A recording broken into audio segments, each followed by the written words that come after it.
มื้อนี้ขึ้นมาตะเกียวเขาอยากกินเขาแห้งเลยได้มากเพิ่นเอามาแจกยังเหลือทงหนึ่งย่ายยังกินก็เลยสิมาลวกกิน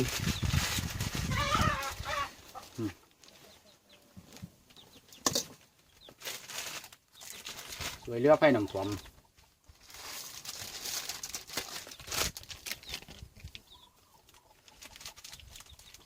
อยากกินแห้งเขากระซุกเพื่ออยู่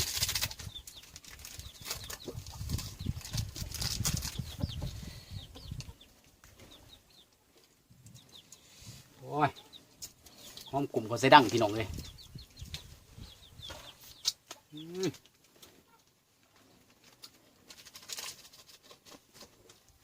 มันผัก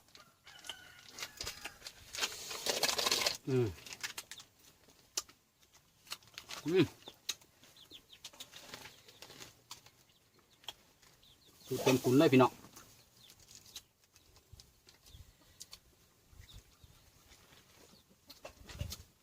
สูตรเต็มกุนเลย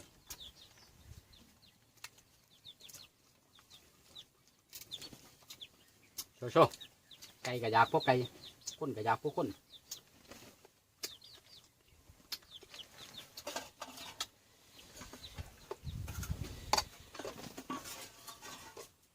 แต่ให้มันคักอะโอ้ป้องป้าพี่น้องป้องป้านี่เพิ่นก็เอามาแจก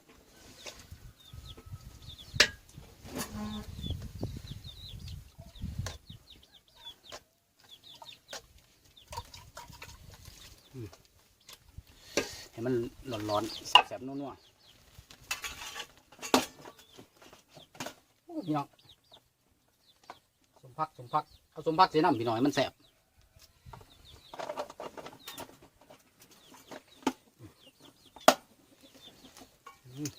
เขาแห้งตั้งกินเขาก่อนผมมาหมาดน้องเลยคักอยู่บ่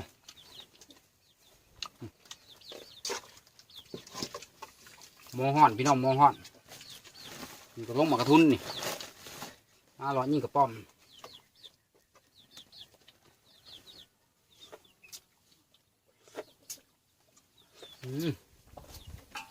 สูตรเต็มกุนเลยพี่น้อง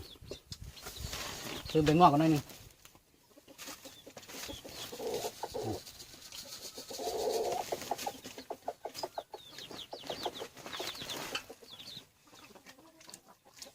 ครับบ่พี่น้องครับบ่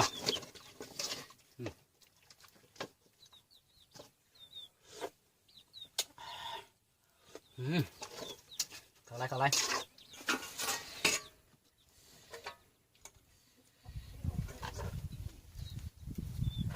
ใส่กระมัง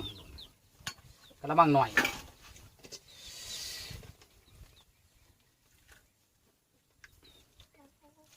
โอ้โยโอ้ย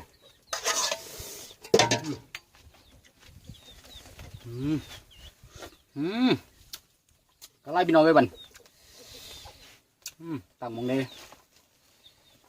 ต่างถือว่าเขามันคือหอนครับอะไรโชว์ไก่พวกไก่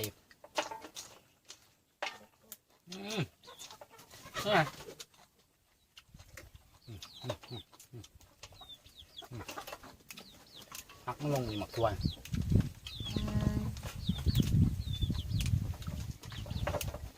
โชว์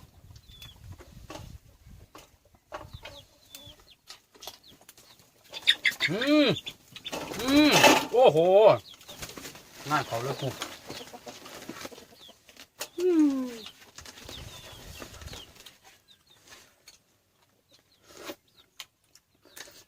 ขับอะไรพี่น้อง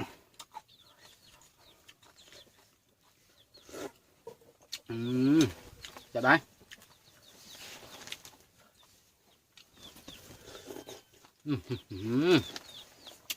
จับ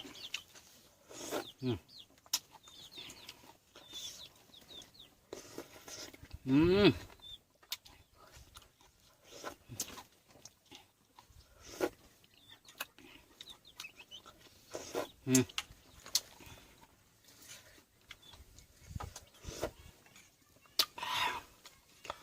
กลายพี่น้อง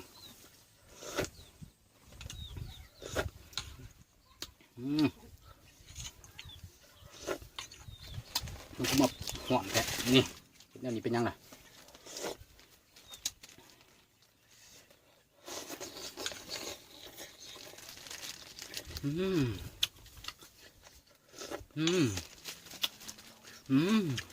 ดอกปากกู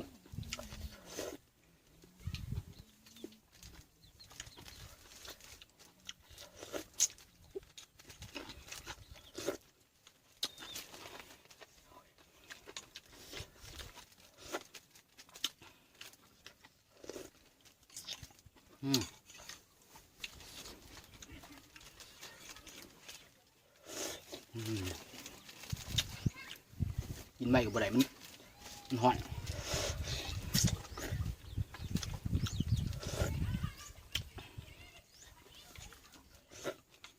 บอกเลยไปหาบนกินก่อน